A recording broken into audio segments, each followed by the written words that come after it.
Une petite liste non exhaustive des résolutions de l'ONU non respectées par Israël. Assemblée générale ayant alors fonction d'organe décisionnaire. La résolution 181 du 29 novembre 47. Adoption du plan de partage. La Palestine est divisée en deux États indépendants, l'un arabe, l'autre juif, et Jérusalem est placée sous l'administration des Nations Unies. La résolution 194 du 11 décembre 48. Les réfugiés qui le souhaitent doivent pouvoir rentrer dans leur foyer le plus tôt possible et vivre en paix avec leurs voisins. Les autres doivent être indemnisés de leurs biens à titre de compensation. Création de la commission de conciliation des Nations Unies pour la Palestine. Résolution 302, 1949. Création de l'Office de secours des travaux des Nations Unies pour les réfugiés de Palestine. Le Conseil de sécurité passe la résolution 236 du 11 juin 67. Au lendemain de la guerre de juin 67, la commission de sécurité exige un cessez-le-feu et un arrêt immédiat de toutes les activités militaires dans le conflit opposant l'Égypte, la Jordanie et la Syrie à Israël. Résolution 237, 14 juin 67. Le Conseil de sécurité demande à Israël d'assurer la sûreté, le bien-être et la sécurité des habitants des zones et des opérations militaires où ont eu lieu et de faciliter le retour des réfugiés. La résolution 242 du 22 novembre 1967. Le Conseil de sécurité condamne l'acquisition du territoire par la guerre et demande le retrait des forces armées israéliennes des territoires occupés. Il affirme l'inviolabilité territoriale et l'indépendance politique de chaque État de la région. La résolution 250 du 27 avril 1968. Israël est invité à ne pas organiser le défilé militaire prévu à Jérusalem le 2 mai 68, considérant que cela aggraverait les tensions dans la région. La résolution 251 du 2 mai 68. Le Conseil de sécurité déplore la tenue du défilé militaire de Jérusalem au mépris de la résolution 250. La résolution 252 du 21 mai 1968, le Conseil de sécurité déclare non valides les mesures prises par Israël, y compris l'expropriation de terres et de biens immobiliers qui visent à modifier le statut de Jérusalem et demande à celui-ci de s'abstenir de prendre de telles mesures. La résolution 267, 3 juillet 1969, le Conseil de sécurité censure toutes les mesures prises par Israël pour modifier le statut de Jérusalem. La résolution 340, 25 octobre 1973, à la suite de la guerre de Ramadan ou du Kippour, création de la deuxième force d'urgence des Nations Unies qui vise à superviser le cessez-le-feu entre les forces égyptiennes et israéliennes et assurer le redéploiement de ces mêmes forces. La résolution 446 du 22 mars 1979. Le Conseil de sécurité exige l'arrêt des pratiques israéliennes visant à établir des colonies de peuplement dans les territoires palestiniens et autres territoires arabes occupés depuis 1967. Déclare que ces pratiques n'ont aucune validité en droit et demande à Israël de respecter la Convention de Genève relative à la protection des personnes civiles en temps de guerre. La résolution 468 du 8 mai 80. Le Conseil de sécurité déclare illégales les expulsions à l'étranger de notables palestiniens de Hébron et de Haloul par les autorités militaires israéliennes et demande à Israël de les annuler. La résolution 592 du 8 décembre 86, le Conseil de sécurité rappelle que la Convention de Genève relative à la protection des civils en temps de guerre est applicable aux territoires palestiniens et autres territoires arabes occupés par Israël depuis 67. Il condamne l'armée israélienne qui, ayant ouvert le feu, a tué ou blessé des étudiants de l'université de Bir Zeit. Résolution 605 du 22 décembre 87. Après le déclenchement de la première intifada, le Conseil de sécurité condamne les pratiques d'Israël qui violent les droits de l'homme du peuple palestinien dans le territoire occupé, en particulier le fait que l'armée israélienne a ouvert le feu, tuant ou blessant des civils palestiniens. Nous constatons alors que l'ONU reconnaît qu'il y ait un peuple palestinien et qu'il y a donc bel et bien un territoire palestinien. Pour moi, cela change beaucoup de choses. Résolution 607 du 5 janvier 88. Israël doit s'abstenir d'expulser des civils palestiniens des territoires occupés et respecter les obligations qui lui imposent la Convention de Genève. La résolution 608 du 14 janvier 88. Le Conseil de sécurité demande à Israël d'annuler l'ordre d'expulsion des civils palestiniens et d'assurer le retour immédiat et en toute sécurité de tous ceux déjà expulsés. La résolution 636 du 6 juillet 89. Le Conseil de sécurité demande à Israël, en conformité avec ses précédentes résolutions et avec la Convention de Genève, de cesser immédiatement d'expulser d'autres civils palestiniens et d'assurer le retour en toute sécurité de ceux déjà expulsés.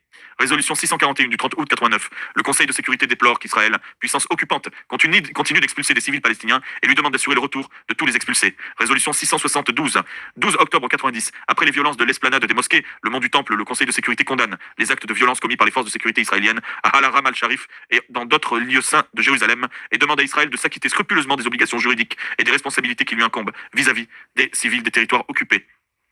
Résolution 673 du 24 octobre 90. Le Conseil de sécurité demande le refus d'Israël d'appliquer la résolution 672 que je viens de vous lire. Résolution 680 20 décembre 90. Israël est sommé d'appliquer la Convention de Genève. Résolution 694 24 mai 91. Le Conseil de sécurité déclare que l'expulsion de 4 nouveaux civils palestiniens en mai 91 par les forces israéliennes constitue une violation de la Convention de Genève. La résolution 799 du 18 décembre 92. Le Conseil de sécurité condamne les 400 expulsions de décembre 92, soulignant qu'elle est contraire aux obligations internationales imposées à Israël par la Convention de Genève. Le Conseil réaffirme l'indépendance et l'intégrité territoriale du Liban.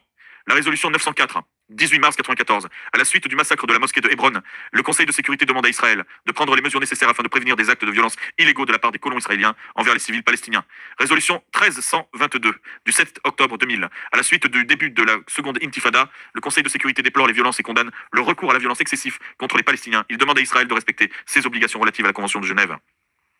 Résolution 1397 du 12 mars 2002. Le Conseil de sécurité demande la cessation immédiate de tous les actes de violence, y compris tous les actes de terreur et toute provocation incitant à la destruction, et réclame la coopération des Israéliens et des Palestiniens visant à la reprise de négociations. La résolution 1402 du 30 mars 2002. Après la réoccupation totale de la Cisjordanie, le Conseil de sécurité demande un cessez-le-feu immédiat et le retrait des troupes israéliennes des villes palestiniennes.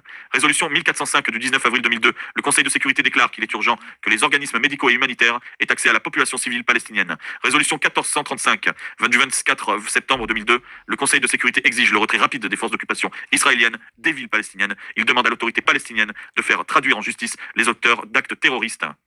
Résolution 1515 du 19 novembre 2003. Le Conseil de sécurité se déclare attaché à la vision d'une région dans laquelle deux États, Israël et la Palestine, vivent côte à côte à l'intérieur des frontières sûres et reconnues, et demande en conséquence aux parties en conflit de s'acquitter des obligations relatives à la feuille de route du quartet. Résolution 1544 du 19 mai 2004. Le Conseil de sécurité demande qu'Israël respecte les obligations qui lui imposent le droit humanitaire international et l'obligation qui lui est faite de ne pas se livrer aux destructions d'habitations.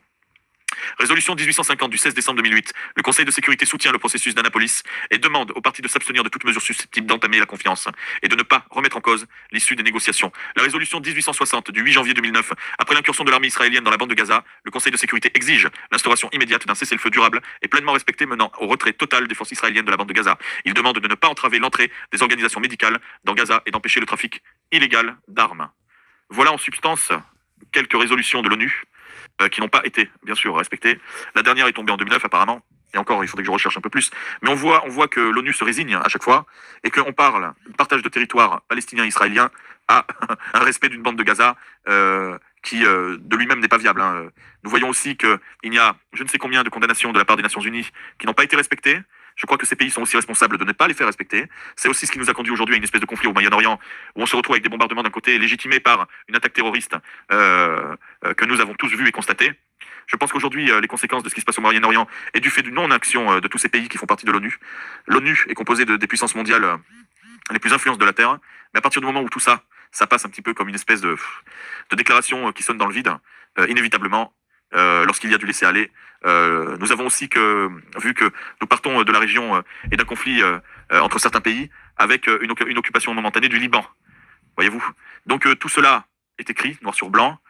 Il est temps aussi que certains pays et certains dirigeants respectent la parole des pays au niveau international. Il en va, je pense, de la sécurité de la planète entière avec ce conflit. Et on ne peut pas dire que ça n'existe pas. Voilà ce que j'avais à dire. Donc, donc on voit là que, oui, il découvre le sujet, quoi, en fait. Il était totalement ignorant de ce sujet, il découvre. Mais pourquoi hier encore sur ton live, tu as tenu des propos où tu légitimais la pire propagande sioniste? Comment c'est possible? Donc là, tu prends connaissance de ce sujet, tu l'admets même en fait. On voit que tu es ignorant de tout ça. Là, tu en as pris connaissance, mais hier encore, là c'est une vidéo, je sais pas, qui date de 3 jours là sur ta chaîne, mais hier encore, tu as légitimé la pire propagande sioniste, celle des boucliers humains et de Paléoud, c'est-à-dire comme quoi les Palestiniens s'inventent des morts. La pire propagande sioniste, vous voyez?